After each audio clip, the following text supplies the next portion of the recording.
All right, so how much do you need for down payment?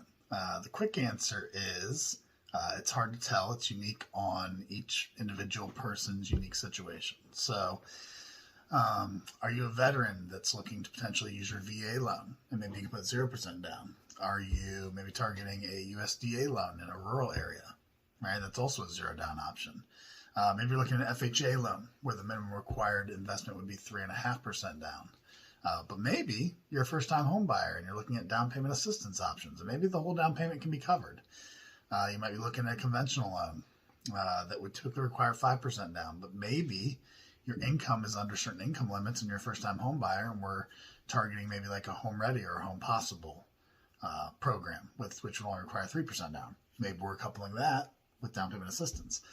It's hard to tell. So the real answer is it's unique based on your unique situation.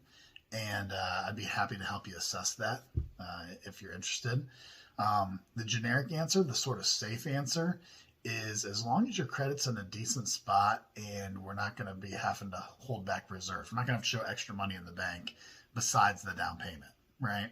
If we're just trying to figure out what the down payment is and your credit's in a decent spot, then if you set aside 5%, that's probably a pretty safe answer. So if you're looking at purchase price around $200,000, 5% of that would be $10,000.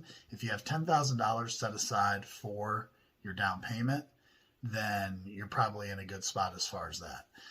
There are other closing costs, potentially lender fees, title fees, setting up an initial escrow account with property taxes and a full year of homeowners insurance, all that kind of stuff. But some of that will be offset with something called tax prorations, for example, if we're in Ohio. Taxes are paid in arrears, right?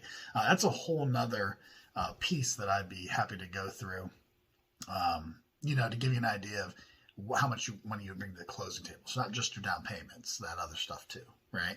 And I can give you some tips to assess that. But the real quick answer is if you want to be safe and you have 5% set aside, that should take care of the down payment. And then after that, we're just trying to assess like what else you would need to have ready.